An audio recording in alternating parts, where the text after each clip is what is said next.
నమస్తే, నేను మీ తేజ. ట్రంప్ ఇచ్చిన 48 గంటలు ఇంకొక 30 నిమిషాల్లో ముగుస్తుంది. అయితే ఇప్పటికే కార్గ్ ఐలాండ్ పైన సర్జికల్ స్ట్రైక్ జరుగుతున్నాయని కొన్ని వార్తలు బయటకు వస్తాయి. అలాగే ట్రంప్ ఏప్రిల్ 6 రోజు మీడియాతో మాట్లాడుతూ ఏప్రిల్ 7 రాత్రి 8 గంటల తర్వాత ఇరాన్ చరిత్రలో నిలిచిపోతుంది. ముఖ్యంగా యుఎస్ ఇరాన్ పైన ఏదైతే దాడి చేస్తుందో అది ఖచ్చితంగా చరిత్రలో నిలిచిపోతుంది. ఈ రకంగా మాట్లాడు ఇప్పటికే ఎనర్జీ హబ్స్ని టార్గెట్ చేసా ఉన్నారు. కార్గ్ ఐలాండ్ అన్నారు. కార్గ్ ఐలాండ్ని ఒకవేళ వాళ్ళు స్వాధీనం చేసుకుంటే ఇరాన్కి చాలా ఇబ్బంది వచ్చే పరిస్థితి. ఎందుకంటే అక్కడి నుంచి ఎక్కువగా ఇరాన్కి ఆయిల్స్ కావచ్చు, గ్యాస్ కావచ్చు, ఇతర దేశాలకి ఎగుమతి అవుతున్నాయి.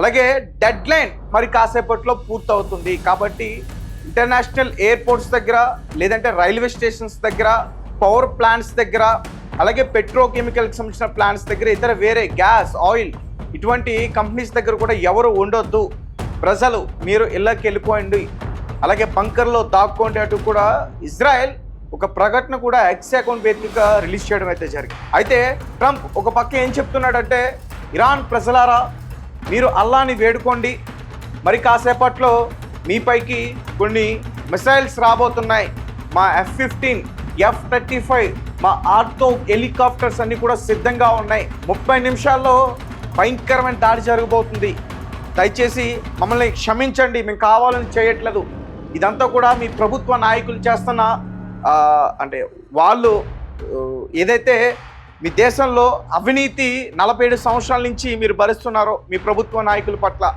దాని నుంచి విముక్తి కల్పించాలనే మేము ఈ దాడి చేస్తున్నాం అంటూ కూడా ఈ రకంగా మాట్లాడారు. ముందేమో హర్మోజ్ జలసంధి కోసం ఒక ఒప్పందం కుదుర్చుకోవాలని చెప్పేసి మాట్లాడిన ట్రంప్ ఇప్పుడు తాజాగా ఇరాన్ ప్రజలపైన ఏదో ప్రేమ ఉన్నట్టు, వారిపైన జాలి చూపిస్తున్నట్టు మాట్లాడి ఒక వీడియోనైతే ఇప్పుడు బయటికి రిలీజ్ చేశారు. కానీ ఇరాన్ ప్రజలైతే మాత్రం మేము సిద్ధంగా ఉన్నాం, మా ప్రాణాలని మా దేశానికి అర్పించడానికన్నా అంతకన్నా అదృష్టం ఇంకేముంటుంది, అలాగే మా ప్రాణాలు విడిస్తాం, మా భూమి కోసం మా అల్లా దగ్గరికి పోతాం అంటూ కూడా చాలామంది మాట్లాడుతున్నారు, వీడియోస్ పెడుతున్నారు. అలాగే 1,40,00,000 మంది సిద్ధంగా ఉన్నారంటూ కూడా ఇరాన్కి సంబంధించిన ప్రెసిడెంట్ ఎవరైతే ఉన్నారో మసూద్ పెజిక్షియన్ అన్న రీసెంట్గా ఒక పోస్ట్ కూడా చేశారో చాలా ఎమోషనల్గా. సో అంటే అర్థమవుతుంది ఇరాన్ పైన ఖచ్చితంగా ఇజ్రాయెల్ అలాగే యుఎస్ జాయింట్ ఆపరేషన్స్ ఈరోజు చాలా భయంకరంగా చేయబోతున్నాయి. ఇటు రెండు దేశాలు కూడా హెచ్చరించాయి పారిపోమని చెప్పి.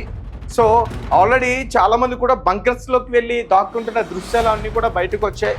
సో కార్గ్ ఐలాండ్ పైన ఈరోజు ఎక్కువగా అటాక్స్ జరుగుతాయనేది చెప్తున్నారు. ఇంకో పక్క టెహ్రాన్ ప్రాంతంలో సౌత్ వెస్ట్ ఎక్కడైతే ఉందో టెహ్రాన్కి అక్కడ ఎక్కువగా దాడులు జరుగుతాయంటూ కూడా చెప్తున్నారు. ఈ దాడిలో ఇరాన్కి సంబంధించిన ఐఆర్జేసీ ఇంటెలిజెన్స్ చీఫ్స్ కొంతమంది ఉన్నారు, వాళ్ళని కూడా అటాక్ చేసే ఛాన్స్ ఉందంటూ కూడా చెప్తున్నారు.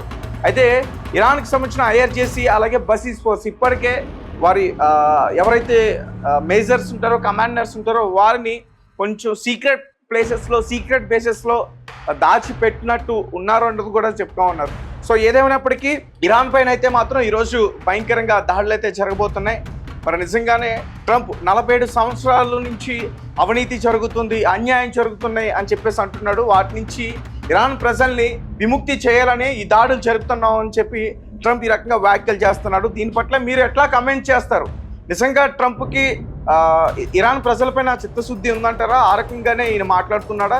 నిజంగానే ఇరాన్ ప్రజలు చాలా బాధలు అనుభవిస్తున్నారా గత కొన్నేళ్ల నుంచి? వాటి నుంచి విముక్తి చేయాలనే ఇది ప్రయత్నమా, లేకపోతే హర్మోజ్ జలసంధిని లేకపోతే శాంతి చర్చలకు రావట్లేదని దాడి చేస్తున్నాడు? ఇప్పటికే శాంతి చర్చలకు మేము రావంటూ కూడా డోంట్ కేర్ అంటూ కూడా వాళ్ళు ఆల్రెడీ ఒక మెసేజ్ని పాస్ చేశారు. పాకిస్తాన్, టర్కీ అలాగే ఒమాన్ ఇవి ప్రయత్నిస్తున్నా కానీ తిరస్కరించే ప్రయత్నం చేస్తారు. అలాగే రీసెంట్గా అబ్బాస్ అరాచి ఎవరైతే ఇరాన్కి సంబంధించిన ఫారెన్ మినిస్టర్ ఉన్నారో ఆయన కూడా మీడియా ముందు కొన్ని వ్యాఖ్యలు చేశారు. నా దేశం కోసం నా ప్రాణాలైనా విడుస్తాను, కానీ వారు చెప్పిన కండిషన్స్ మాత్రం మేము ఒప్పుకోము, మా ప్రాణాలు పోయినా పర్వాలేదు, దేశ ప్రజల కోసం, దేశ భూమి కోసం, రక్షణ కోసం ప్రాణాలు విడిస్తే దానికన్నా ఇంకా త్యాగమే ఉంది, దానికన్నా అదృష్టమే ఉంది అంటూ కూడా ఆయన మాట్లాడారు.